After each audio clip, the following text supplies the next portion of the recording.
Welcome, one and all, and thank you all for joining us today at the US Jordan Business Dialogue, celebrating the 20th anniversary of the US Jordan Free Trade Agreement and looking ahead to the future of US Jordan business.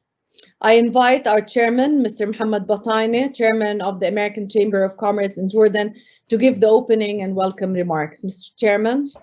Thank you, Rose. Good morning, everyone, and good morning to those joining us from the United States, and good evening for our attendees from Jordan or elsewhere in the region. Your Excellencies, our distinguished panelists and speakers, Ms. Maha Ali, Minister of Industry, Trade and Supply, Dr. David Schenker, Assistant Secretary for Near East Affairs, Department of State, Ambassador Henry Wooster, U.S. Ambassador to the Hashemite Kingdom of Jordan, Ambassador Dina Kawar, Jordan's Ambassador to the United States, and my good friend Myron Brilliant, Executive Vice President and Head of International Affairs, U.S. Chamber of Commerce in Washington. Thank you for being with us today. I know I speak for everyone in expressing our appreciation for your support to this session. It is a testament to the deep and lasting friendship ties between Jordan and the United States. I also wish to express gratitude to Petra Engineering, the direct sponsor of today's session. This Jordanian air conditioning company has set an example of how business can succeed and grow to benefit both countries. In the words of US former Secretary of State John Kerry, who used Petra Engineering as an example of FTA success in general, not only for Jordan, in a televised speech off the podium of the US Chamber in Washington, which I attended some 5 years ago. And after describing what Petra does in his speech, the Secretary concluded by saying, and I quote, "This is exactly how good jobs are created in both America and the Middle East, and exactly how our free trade agreement ought to operate," end quote. Distinguished AmCham Jordan members and partners, ladies and gentlemen, it is with great pleasure that I welcome all of you to this business dialogue jointly organized with the U.S. Chamber of Commerce in Washington. To celebrate the 20th anniversary of the U.S.-Jordan Free Trade Agreement and to look ahead to the future of U.S.-Jordan business. Today's event is also advantageous, and it gives me the opportunity to welcome Ambassador Wooster. Good to have you back, sir, and congratulate Minister Ali. We are lucky to have the ministry in your trusted and capable hands once again. Before we begin, allow me to give a special welcome to His Excellency Dr. Mohammed Halaika, who signed the FTA for Jordan in 2000 in his capacity then as Minister of Industry and Trade and Chief Trade Negotiator. I would like to acknowledge the participation of esteemed Jordanian cabinet members, including Dr. Nadir Abeidat, Minister of Health, Mr. Ahmed Hanande, Minister of Digital Economy and Entrepreneurship, and Isam Al-Bdur, deputizing for the Minister of Foreign Affairs. And last but by no means least, our partner members of the Tijara Coalition and the chairs of the other Jordan Chambers of Industry and Commerce, their excellencies, Mr. Nail Kabariti, Chairman of the Jordan Chamber of Commerce, Engineer Fathi Jagbir, Chairman of the Jordan Chamber of Industry and Trade, Engineer Khalil Haj Tawfiq, Chairman of the Amman Chamber of Commerce, Mr. Hussein Shreem, Chairman of the Zarqa Chamber of Commerce, Mr. Mohammed Shuha, Chairman of the Irbid Chamber of Commerce, Mr. Hani Abu Hassan, Chairman of the Irbid Chamber of Industry, and my good friend and fellow AmCham member, board member, Engineer Faris Hamoudi, who is the Chairman of the Zarqa Chamber of Industry, where where the largest number of industrial outlets are concentrated. Excellencies, ladies and gentlemen, this session will allow us to underscore the increasing importance of the Jordan-US economic partnership and its role in supporting Jordan's modernization and stable development, which His Majesty King Abdullah is himself leading. We will highlight in particular the role of the Jordan-US FTA in creating valuable opportunities for business growth through two-way trade and investment. I am proud of the role AmCham Jordan played in realizing the Jordan-US FTA and in growing it since then. In the 20 years of the FTA, the value of bilateral trade grew by more than 800%, and yet there remains vast opportunities and thousands of products that can be tapped into and developed.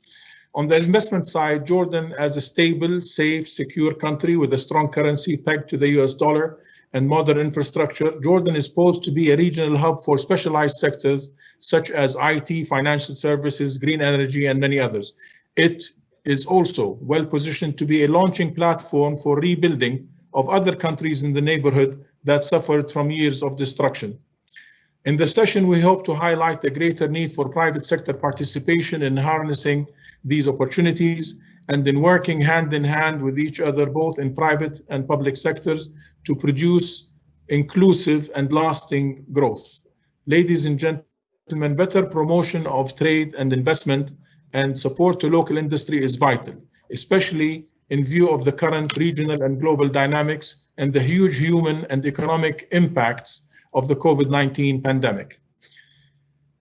In this spirit of togetherness, the National Tijara Coalition, which I mentioned earlier, chaired by the Minister of Industry and Trade and Supply, includes some 34 Jordanian and US government, led by the US Embassy, and non-government organizations, which AmCham being the secretariat. The NTC is Jordan's oldest public-private dialogue platform. It was established in 2001, dedicated to embracing trade and investment ties between Jordan and the United States. It is currently formulating a set of new priority actions that we can focus on in the coming 2 years to bridge gaps for enterprises, helping them connect and do business.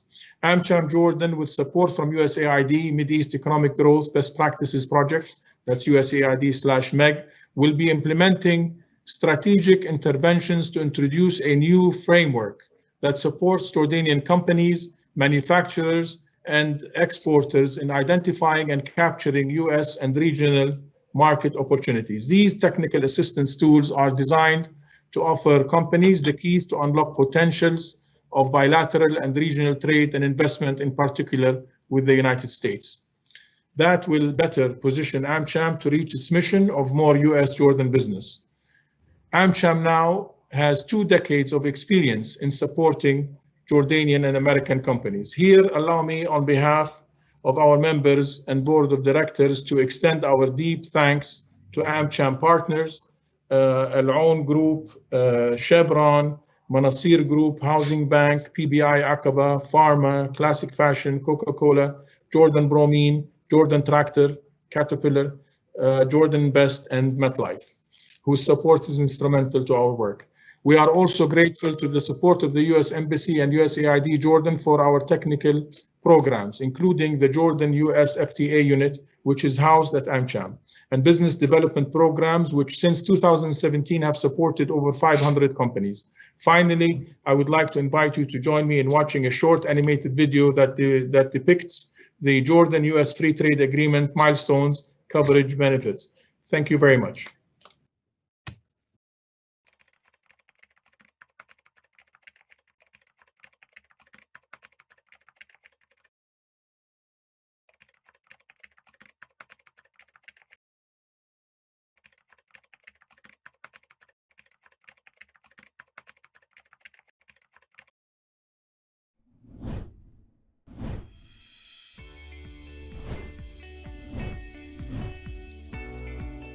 On June 6, 2000, President Bill Clinton and King Abdullah II announced the launch of negotiations for a bilateral free trade agreement. And on October 24, 2000, the Jordan-US Free Trade Agreement was signed in Washington, D.C. On December 17, 2001, the Jordan-US Free Trade Agreement entered into force.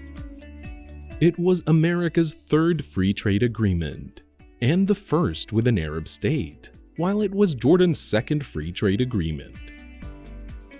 During the first 10 years of the Jordan-US Free Trade Agreement, the gradual dismantling of virtually all tariffs on traded goods and agricultural products expanded two-way trade by more than 300%.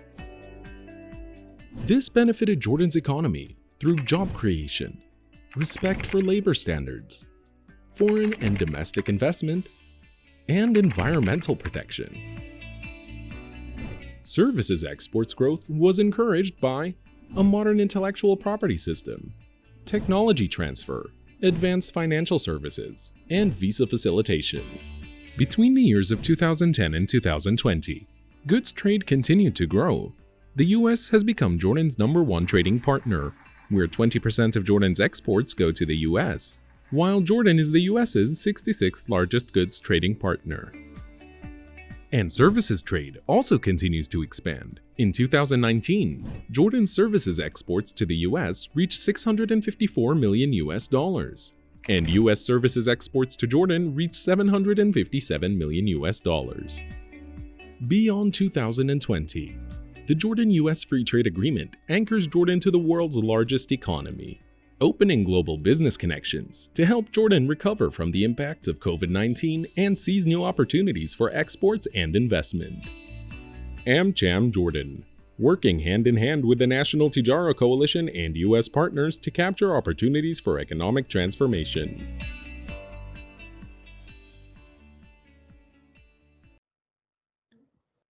Again, please join me in welcoming for our next session, Mr. Myron Brilliant, Executive Vice President and Head of International Affairs at the U.S. Chamber of Commerce out of DC, who will be moderating the next session, the Business Dialogue session. Myron is a long-time proponent of international trading, having led advocacy campaigns with U.S. Congress for the passage of a number of U.S. trade agreements. In addition to leading, of course, high-level strategic business dialogue. A lawyer by profession, Myron is an expert actually in the international business and trade policy and serves on the boards of several organizations like the Atlantic Council, the U.S. Council for International Business, SIPE, the U.S. Global Leadership Coalition, and the Advisory Committee on Voluntary Foreign Aid for USAID. Myron, please. We welcome you, and we're very grateful for all your support throughout the years as a great partner for AmCham Jordan. We value this partnership, and we look forward to our work together in the future. Please. Ladies and gentlemen, it's a real pleasure for the U.S. Chamber to join forces with our friends in AmCham Jordan, and I want to begin by acknowledging, Rose, the great work of the AmCham in not just the partnership with the United States Chamber of Commerce, but the great contribution you make to ensure that the people in your country are getting the best economic opportunities and the important role that AmCham Jordan plays regionally.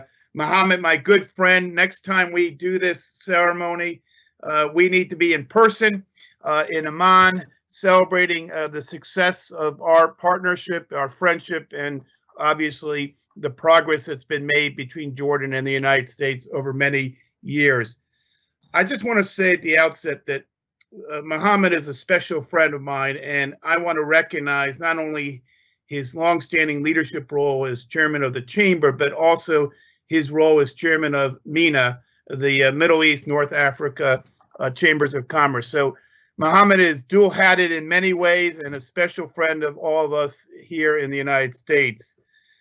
AmCham Jordan, think about this. 20 years ago, where your chamber was, where Jordan was, and where we are today, difficult times dealing with the COVID pandemic that overhangs the world economy.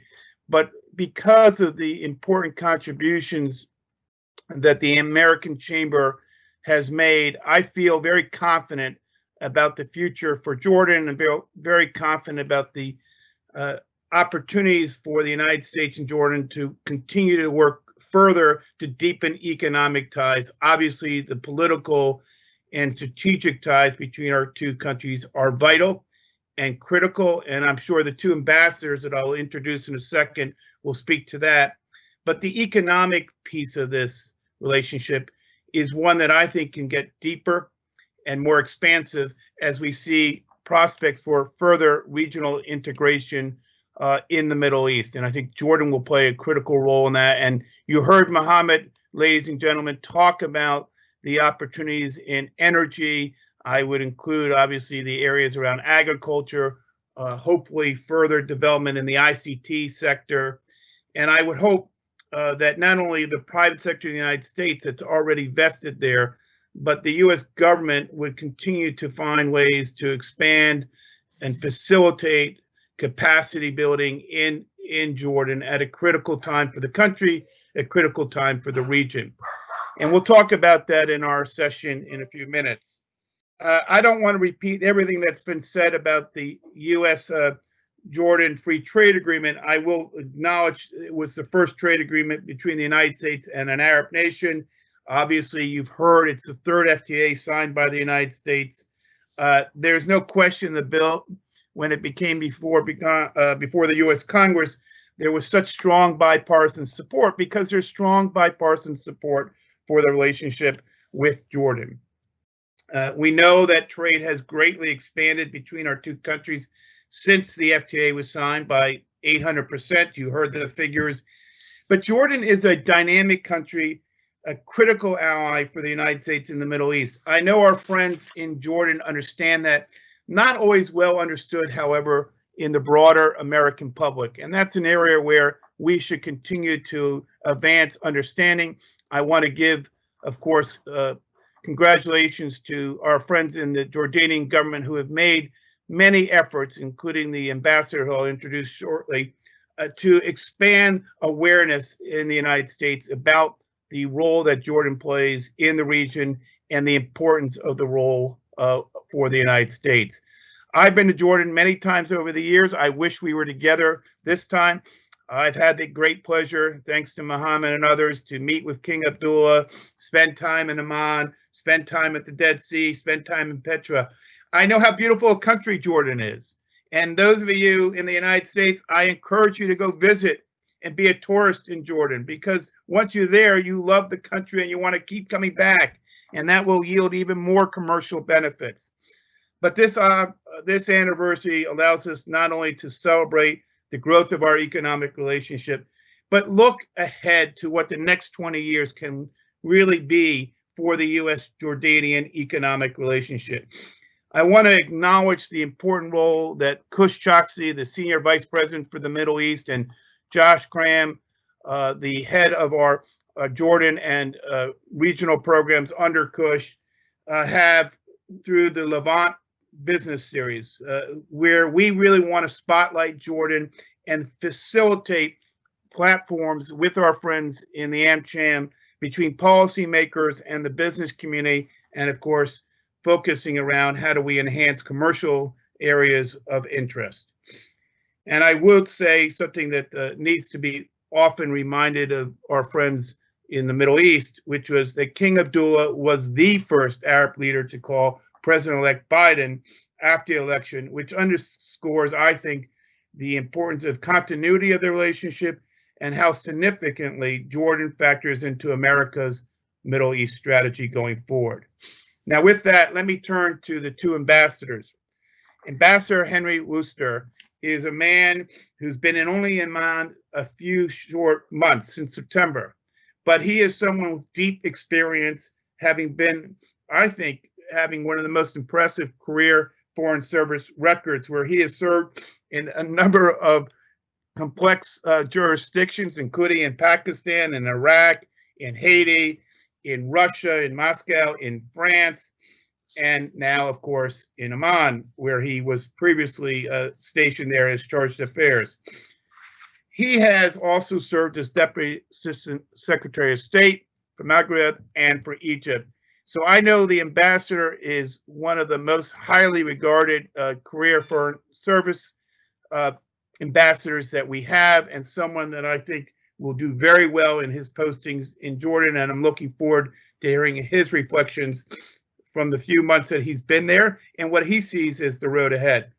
Ambassador Dina Kawar, who is obviously the Jordanian ambassador to the United States, has a great relationship already with many important stakeholders in Washington, including the U.S. Chamber. I hope Dina would say that. And we are pleased that she's been here since 2016. I've had the pleasure to work with her, so has the team. The ambassador has an impressive career herself in the Foreign Service, where she represented Jordan in France and at the United Nations. She has been a very outspoken person on women's rights and empowerment around the world, and has helped put a spotlight on the plight of refugees, which I will talk to her about. And she's fluent in several languages, in Arabic, French, and English. I'm still trying to master my French and Italian, but that's another topic for another day. Let me begin with the two ambassadors asking you what some would say is a softball question, but I see as a way to kind of understand the roots of your commitment to service. What does it mean to be ambassador to Jordan, Henry, and what does it mean to be ambassador to the United States? And where was the inspiration, your childhood inspiration to become an ambassador, to become a diplomat? Ambassador Wooster, you have the floor first. Hey, Myron, thank you. Good question. One I've asked myself in terms of the inspiration end of it. I am the child of a naturalized American citizen, my mother, and a New England, Maine Yankee, career military, my father. So when I was growing up, I grew up in a number of different places. I had an opportunity to see a fair bit of the world as a child growing up. And in my household, until I was 4, I didn't speak English. So none of that would be given away by my fairly New England Anglo-Saxon name, I guess. But the fact of the matter is that that was true. And I think that exposure, certainly set the course, albeit inadvertently. It wasn't part of any grand design or plan. And then when I went to school, it became obvious instantly where my interests were, which were correlated directly to my strengths rather than my weaknesses. So it was very clear I was not going to become a rocket scientist or a medical doctor or an engineer like my good friend Mohammed. And so that meant where would I be going with my strengths? Long story short, I was an Army officer, which further, after college, which further opened up my interest in a bit more mature fashion towards foreign affairs, because it had a direct effect on what we did in the military. And I touched base with embassies, although honestly, I had not a clue about what happened in them. I just know people wore suits and they didn't have the same experiences that I seemed to, and so that stayed with me. That's a long-winded way of telling you. It was a little complicated. So over to Dina, or you. Ambassador, yes.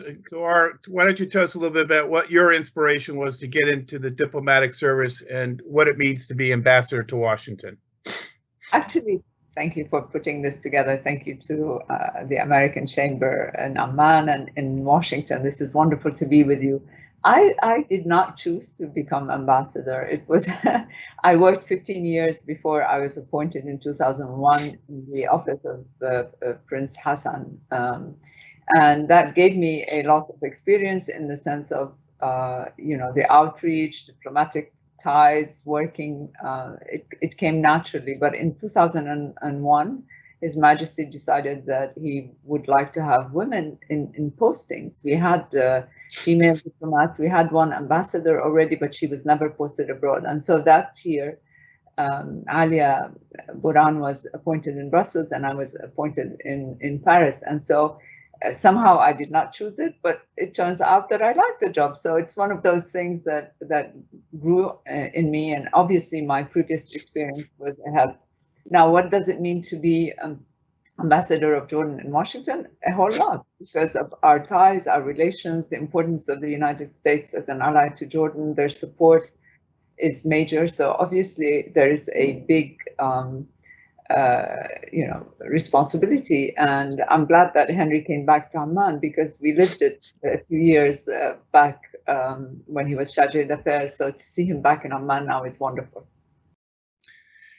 Dina, I'm going to start with you on this next set of questions, and then I'll come to Henry. I want to ask you, Madam Ambassador, we're going to have a new president of the United States on January 20th. It may be at 11:59 before that actually is recognized by the current president, but we're going to have a change. And when that happens, what do you hope happens in terms of the continuation and investment that the United States has in Jordan's future? What are the things that you hope happens on the U.S.-Jordanian front that would bolster not just strategically and politically, geostrategically, but also economically the relationship? Well, there is not one sector on which we do not work together. There is not one sector. So the relation is so deep. I mean, last year, like you mentioned, we celebrated 70 years of diplomatic relations. I think we're stuck together. So we're allies, we're friends. We've had tough times at moments. We agree to disagree at other moments, but that's normal. We speak it out, we say it, but one has to say that America been steadfast supporting us, and a new administration is coming. The president-elect is a very good friend of His Majesty because His Majesty knew him very well during his vice president. He knew him from a long time, but during the vice presidency, he used to see him on regular basis, and so there is a continuum there. On the institutional level, I will not see any change in the sense that our relations on the level of military intelligence has always been strong and will continue to be strong. Our relations with Congress are very deep and deep-rooted. His Majesty meets with Congress members and different committees twice a year in a regular basis, and even this year we had it online because we had no other choice. So the relations are there, and whatever hiccups there are here and there, it's minor compared to the interests that we have together. Where I would like us seeing is to increase the economic cooperation, increase the ties that AmSham is doing and is doing perfectly well, but to try to help you also in expanding with states all over the United States. And it's one of the things that I've been doing in these last few years, except for the period of COVID, which is to actually go out to the states themselves, visit on the ground and increase the ties. That is very important. Of course, we will continue cooperating on Syria. We would like to see the peace talks back on track with the Palestinians on board, because this issue is very close to home. So that is very, very important for us. Henry, let me turn to you. Ambassador Wooster, tell me how you see the relationship evolving. I think you would agree with Dina Kawar, the ambassador, about the importance and the core nature of this relationship not changing. But in what aspects can you see the change of the relationship given a new president coming in, or where do you hope to see change? Right. So one of the things that we are, let me scope out, and then let me scope out in the region, and then we can come in a little bit if you might. As the Biden administration comes in, one of the things that is still forming and will be for some time through the foreseeable future is what is the what we call in our diplomatic lexicon, what does the geometry of the region look like? So we've got ongoing conflicts.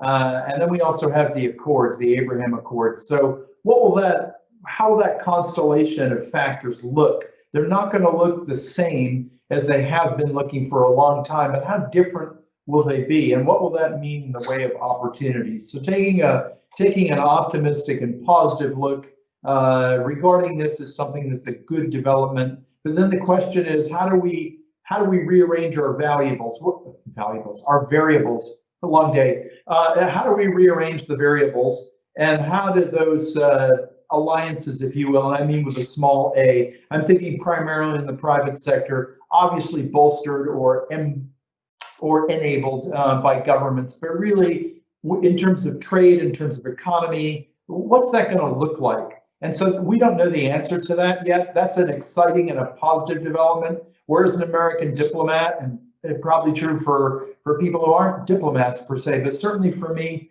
you know, I deal so much with what we call the regional fatigue, and this is something where it's a good news story. It's a positive development, and so we're excited about how that might alter things for the positive, or how dare I say, you know, how we might together shape that in a positive direction. So we're looking at that in terms of opportunities.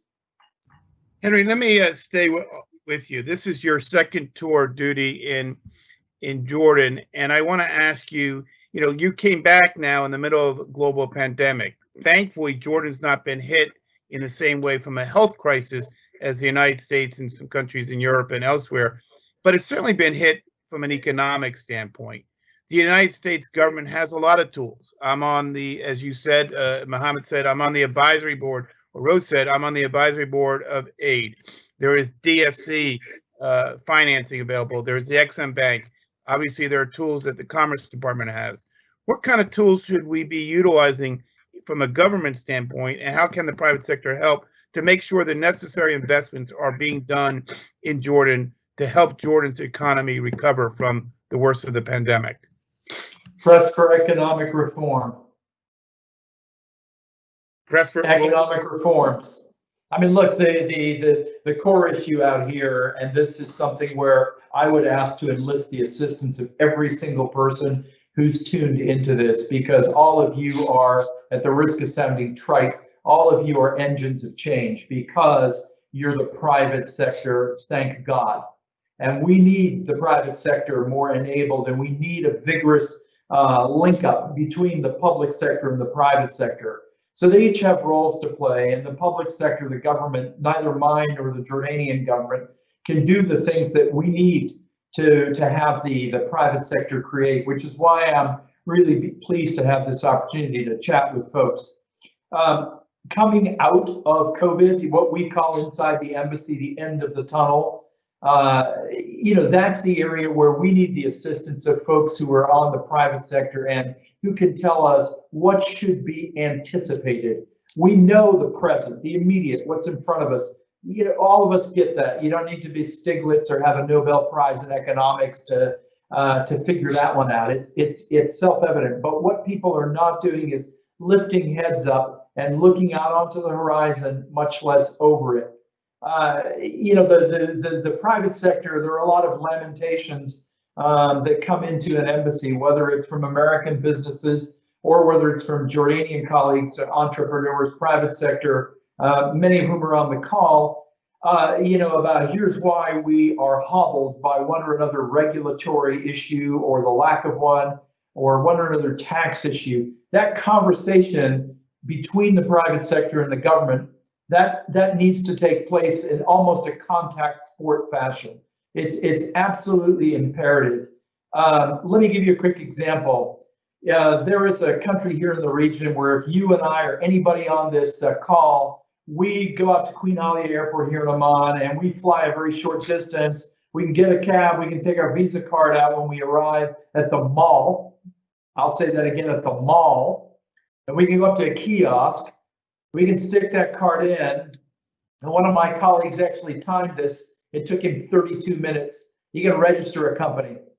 All done, no interaction with another human being.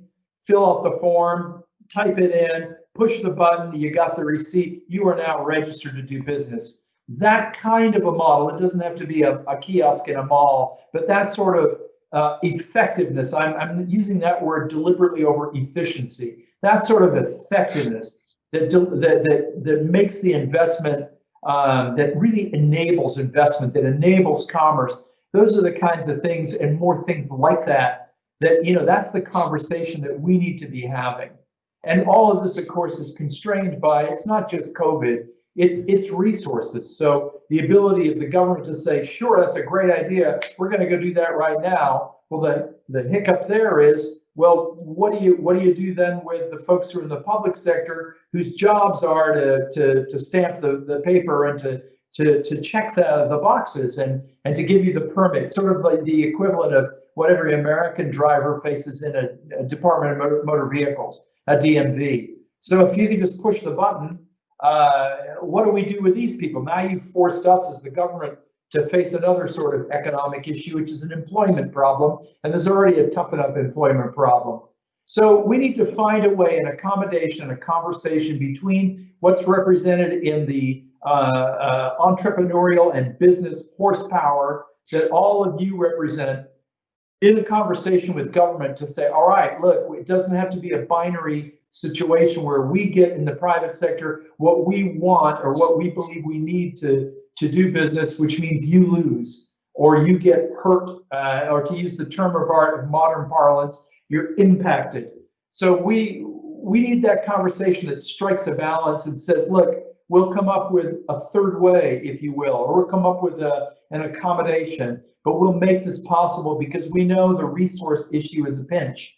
So we need that melding, and we're happy in the US Embassy to be the connective tissue. But again, we're very sensitive to the fact that we're a guest here, just as Dina is in Washington, albeit we're official guests, and decisions that are made by the governments are sovereign decisions. So embassies can facilitate, they can advocate, they can counsel, they can knock on doors or maybe open some doors, but at the end of the day, decision's not ours.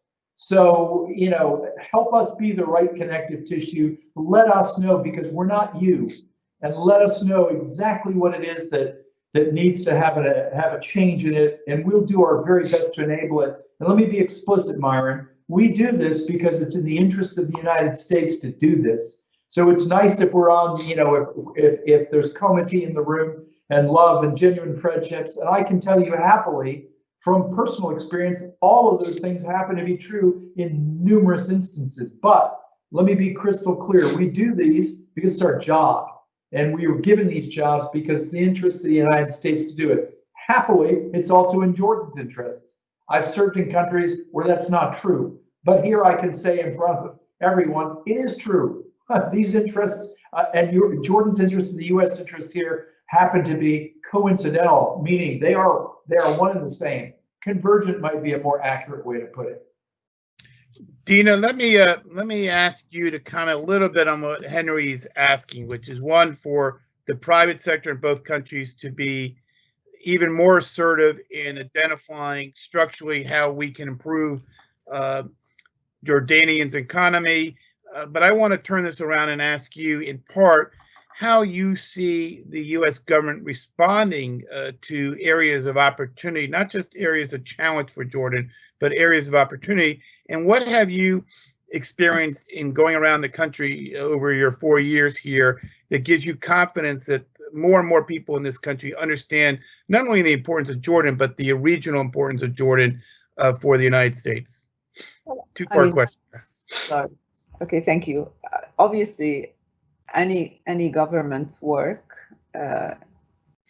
there's room for improvement. That I have seen everywhere. There's an issue of productivity that is different in government than it is in the private sector. So obviously, it is a true thing. And the reforms that Henry was referring to are reforms that are just as important for the team that is now running the government as it is for the interests of the United States. So there we do actually converge.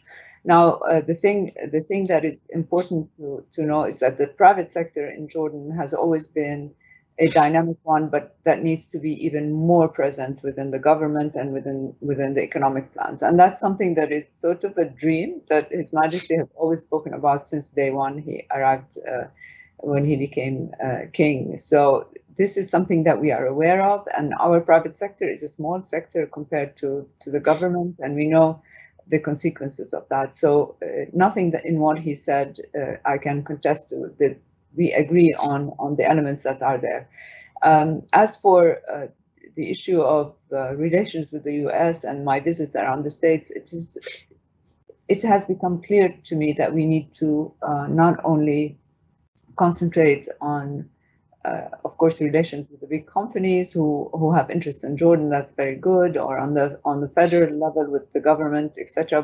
But there's so much opportunity in states themselves. And when we were visiting states and seeing the structures that do exist within the administration of one state alone, there is something there to look for. For example, in my last visit to Austin, you see in Texas that Austin is becoming the hub of high-tech companies. Many of these companies are moving out of California because it's much cheaper, and so they want to diverse. So I know that Amsham worked also with Utah, but for example, Austin is one of those examples. There are other fields in Texas because of the wealth of the state that are worth.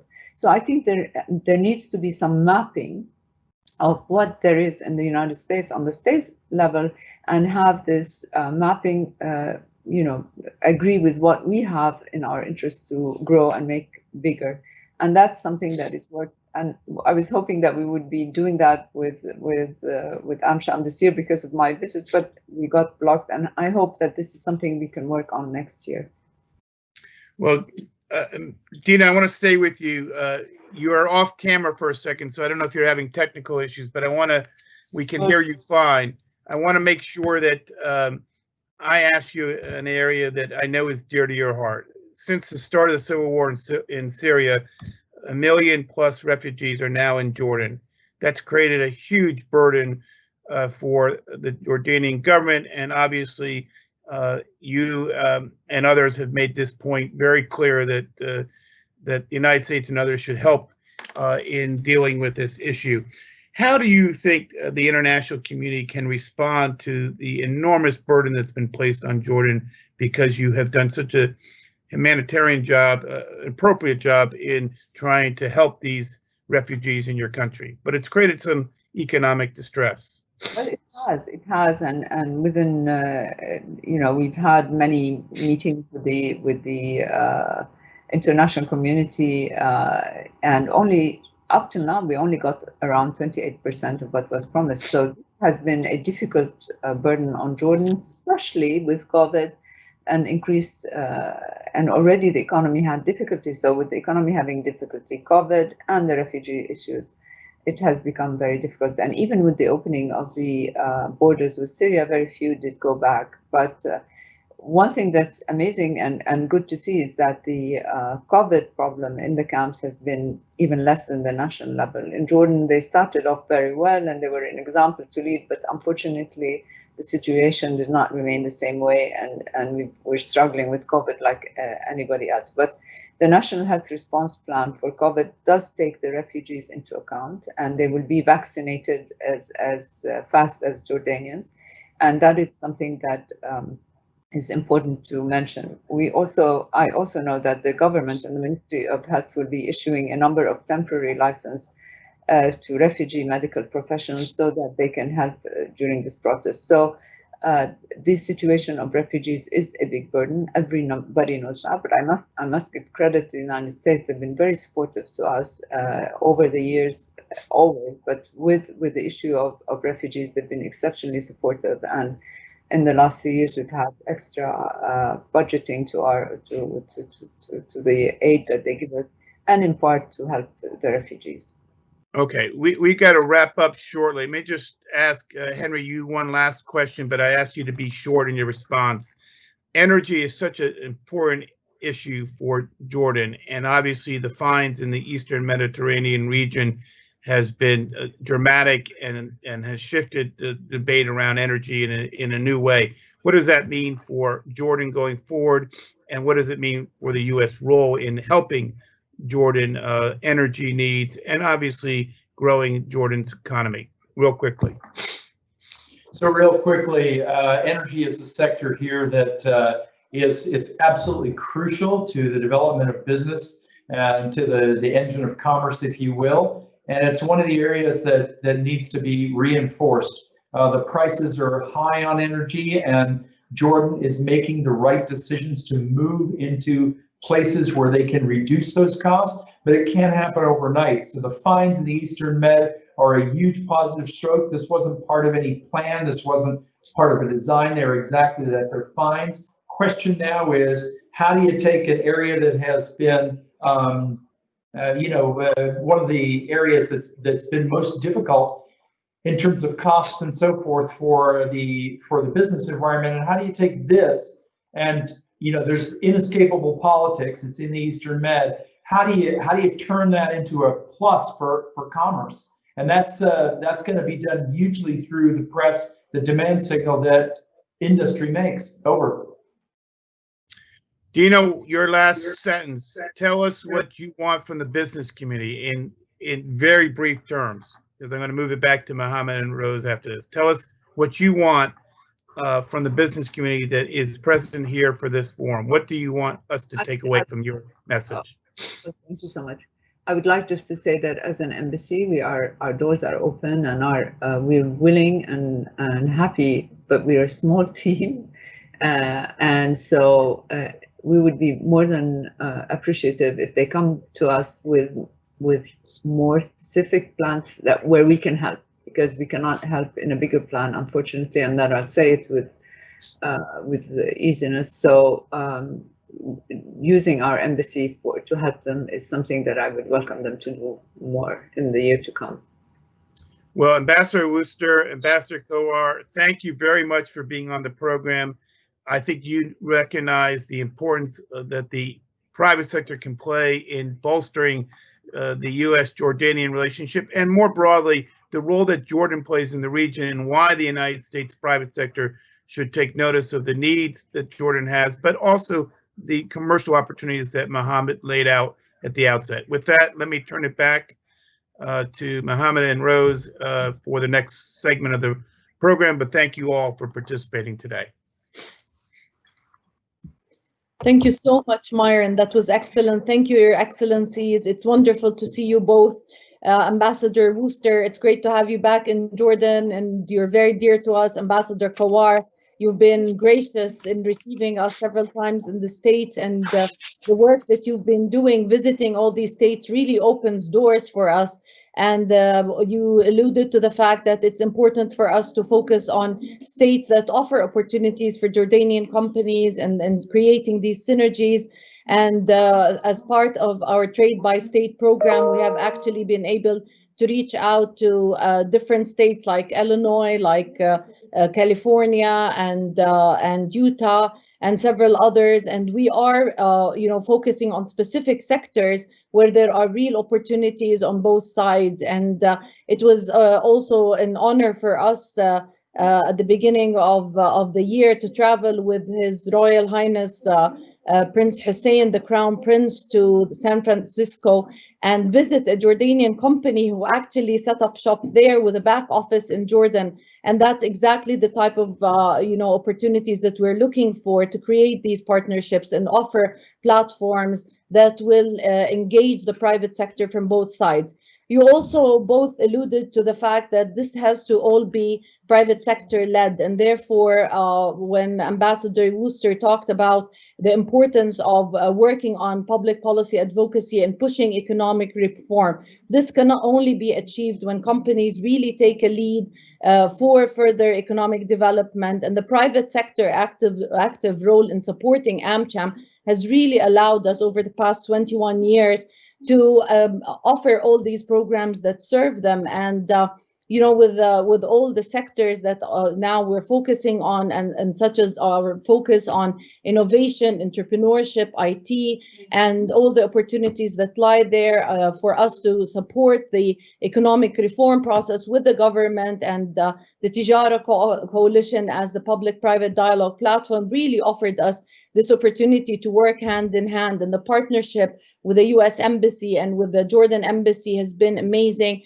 And of course, the U.S. Chamber has been our platform to address the private sector, and the several visits that we took with the different officials. And then every time we've been received with, graciously by the Chamber, and we were able to meet with very high level executives at those global companies. And, we're really grateful for that opportunity. Looking at the success stories and the example of Petra Engineering, honestly, would like to acknowledge them as a sponsor, not because they're a sponsor, but because they're a company that actually is a global leader that exemplifies the value of the FTA in creating jobs and achieving growth through these partnerships. We're going to show you a very short video that really showcases what Petra Engineering has been doing in Jordan and the US, creating jobs on both sides, bringing in all technology from the US and using Jordanian talent for that. So with no further ado, I would like to ask you to watch the video, and then I'm going to hand it over to our good friend and colleague, Josh Cram from the US Chamber.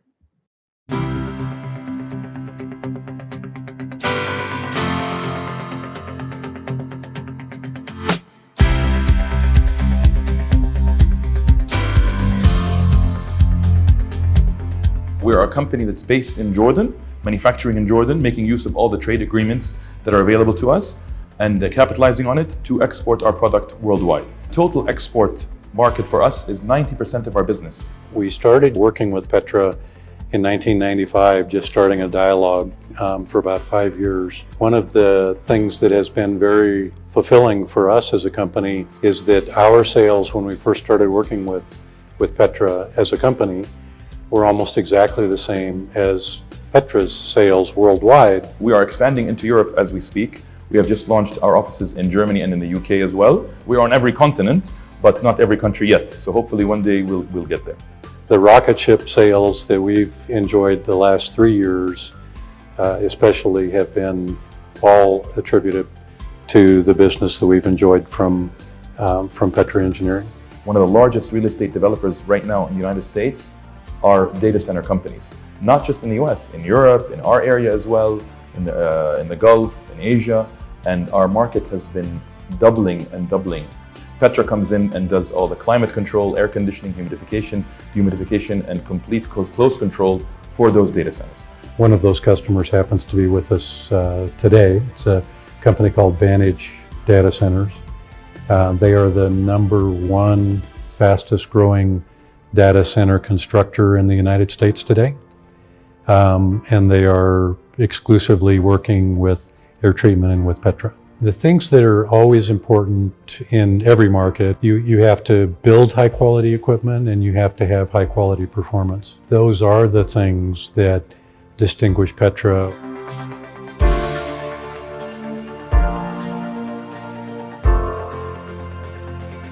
What sets us apart from other manufacturers worldwide is we are a high-end custom manufacturer of high-quality equipment.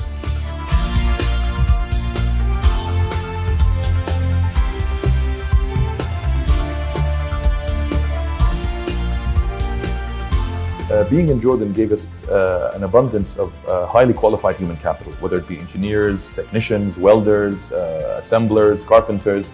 So 99% of our employees in Jordan are Jordanian. And that's what enabled us to penetrate the US market in such a strong way. Right now, this last year, they were our #1 product line of anybody that we represent. It's really my pleasure and honor to introduce this next session and two officials that are really on the cutting edge of US-Jordan strategic and economic policy making. And I will introduce Her Excellency Miss Maha Ali, Minister of Industry, Trade and Supply, and then Assistant Secretary for Near East Affairs at the State Department, David Schenker, who will give us their thoughts about the opportunities in the market and reflect on the US-Jordan relationship. Minister Ali became the Minister of Industry, Trade and Supply in just October, but she's really had so much experience and has been in this role before in 2015 and 16 and served in a number of other roles at the Trade Ministry for more than 20 years. And she was actually one of the architects of the US-Jordan Free Trade Agreement 20 years ago. She's since been involved with expanding Jordan's free trade agreements and other trade alliances, and helped shepherd Jordan's ascension to the WTO. She's been called upon to reprise her role at the ministry at a critical time for Jordan's economy.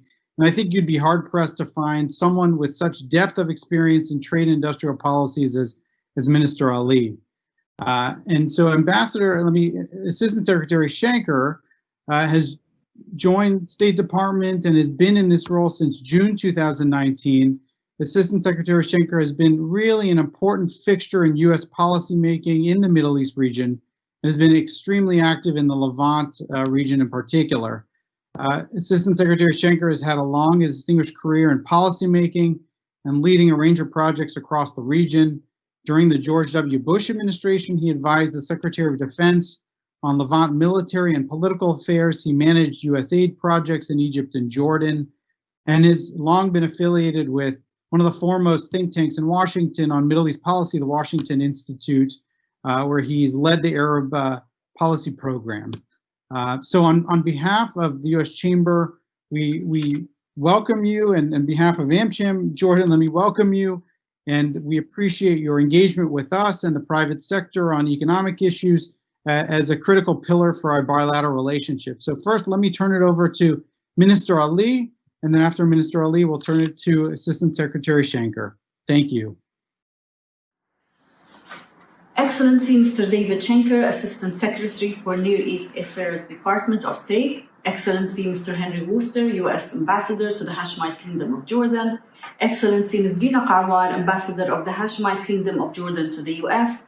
Excellency Mr. Mohammed Batayne, Chairman of the American Chamber of Commerce in Jordan. Ladies and gentlemen, this is an evening of reflection and festivity of strong, decades-long relations and strategic partnership, which continue to exist between Jordan and the United States. Also, allow me to extend our sincere appreciation to both the American Chamber of Commerce in Washington and in Jordan for their efforts in stimulating Jordan-US trade relations and creating a favorable environment for business matchmaking. Ladies and gentlemen, Jordan and the US have sustained a consistent and enduring friendship that evolved into solid ties that were further strengthened through the signing of the Free Trade Agreement in 2000. The Jordan-US Free Trade Agreement represents a successful example of a mutually beneficial FTA that continues to offer business opportunities for our countries. Today, the United States is the largest trading partner for Jordan in terms of exports. Jordanian exports to the United States grew dramatically from $63 million back in 2000 to exceed $1.9 billion in 2019. Trade balance shifted from a deficit of $391 million in favor of the US in 2000 to a surplus of $313 million in 2019 in favor of Jordan. The agreement facilitated the establishment of joint ventures between Jordanian and US businesses, which eased market penetration of Jordanian products to the US market. Indeed, there are many success stories that make us proud in sectors such as pharmaceuticals, garment, chemicals, home appliances, and agro-processed sectors.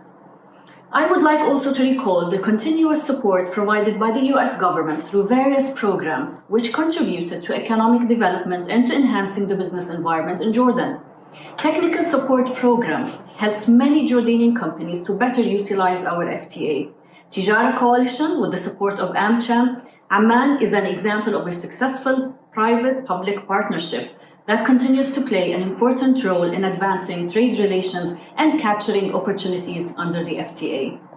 Excellencies, ladies and gentlemen, 20 years ago, I had the pleasure to participate in the negotiations that resulted in the FTA we are celebrating today. I am honored to be part of this important event. Since then, Jordan continued economic reforms that resulted in a business environment that supports growth and job creation. Despite the current challenges and repercussions of the COVID-19 pandemic on our economy, we are keen to continue with reforms towards further enhancing the business environment, improving government services, and offering opportunities for the private sector to grow. In parallel, we are focusing on assisting the private sector to overcome these challenges and sustain the jobs they offer. In closing, I would like to thank both ambassadors for the insights they gave us on Jordan-US relations and business opportunities and cooperation prospects. We are committed to continue our collaboration towards advancing our country's partnership, and we look forward to work together to further expand trade and investment opportunities for Jordanian and US businesses. Thank you. Thank you, Maha, very much. Thank you, Your Excellency. Josh, I just want to tell you that Assistant Secretary Shanker is on a phone speaker next to my laptop, so he can hear us. You can go ahead, please. I just wanted to give you that information and see how you do. Well, thank you, Chairman Tiny, and it's really an honor to be here with Dr. Wooster and Kawar, and especially Her Excellency the Ministry of Industry, Maha Ali. It's really a pleasure to participate in today's celebration of the 20th anniversary of the U.S.-Jordan Free Trade Agreement. I think, as was mentioned earlier, I've spent considerable amount of time in Jordan throughout my career, writing, researching, meeting with members of the government and civil society, and I really have developed a deep appreciation for the friendship between our two countries, and Jordan's central role in the region as one of the United States' most important and enduring partners, both economically and strategically, and a peace partner, just all around a great friend. The pandemic, as you know, has upended almost every economy in the world, and Jordan has not been immune to the economic impact, which has been profound. Jordan's economic woes can't be blamed entirely on the pandemic. Many of the economic challenges that Jordan faces are endemic to the region. Even before the onset of COVID-19, the Middle East stood out as having one of the lowest rates of access to credit, trade, services, regional economic integration, and female workforce participation. And in fact, Jordan, which is well known, ranks at the very bottom of our country in terms of female participation in the workforce. And Jordan faces other challenges by virtue of geography. As the old saw goes, Jordan's between a rock and a hard place. These are challenges over which Jordan has no direct control. And yet, despite being buffeted from all sides, Jordan has demonstrated, I think all of us can agree, incredible resilience. Last year, Jordan not only pulled through, it pulled itself up. But what you're going to hear from me now, I think, is going to be just a rehash, essentially, of what Ambassador Worcester said during his talk. And Jordan catapulted in the rankings of the World Bank's Ease of Doing Business report, thanks to economic reforms that's implemented. And these reforms show the benefits of making hard decisions for change. But as Ambassador Worcester said, the business climate in Jordan is still tough. Still so much more that needs to be done. So it'd be tempting in this era of COVID to put everything on hold and wait for the pandemic to pass, but especially for Jordan, that would be a mistake. Jordan cannot wait. The state must be able to fight both the pandemic and at the same time get the economy moving again by continuing on the path of structural economic reform to ensure that economic recovery lifts the entire kingdom. Now, the U.S.-Jordan Free Trade Agreement is a powerful tool to help investors make the most of the opportunities that are present in the kingdom, and there are many. When coupled with real progress in economic reform, the free trade agreement, and improved business climate, that would form a powerful engine for economic growth and prosperity. Jordan has removed a significant number of barriers to trade. In response to COVID, the government eased a number of trade regulations, simplified processes, and now many of these changes have been made permanent. So that's a good news story. On the manufacturing front, the Jordan private sector stepped up production of PPE, personal protective equipment, and is now exporting to the countries most in need, including, by the way, the United States several months ago. There's a garment factory working on vertical integration by setting up Jordan's very first textile mill. And soon, Jordan's top export sector, a pillar of the economy, will be able to decrease its dependence on foreign suppliers. There are myriad opportunities for both U.S. and Jordanian firms to explore, especially in the area of trade and services. The Free Trade Agreement is a unique instrument that can unleash economic integration and bring stability, prosperity, and inclusive economic growth to the region. The U.S. has signed free trade agreements with approximately 20 countries, including a number of those countries in the region. And it's worth exploring how these free trade agreement countries can come together to create a regional supply chain and regional market that will attract investment, but at the same time protecting the economy of the region from destabilizing shocks. The Abraham Accords, as you might know, have transformed the regional dynamic, creating new opportunities that no one would have imagined just a few months ago. And I think it would be short-sighted to think the signatories to the agreement are the only ones who will benefit from them. The region as a whole stands to benefit from increased trade, tourism, and investment opportunities. I was heartened to see that Foreign Minister Safin just a few days ago met with his Israeli counterpart, and we believe that closer economic cooperation between Israel and Jordan could also bring significant benefits to the Palestinians.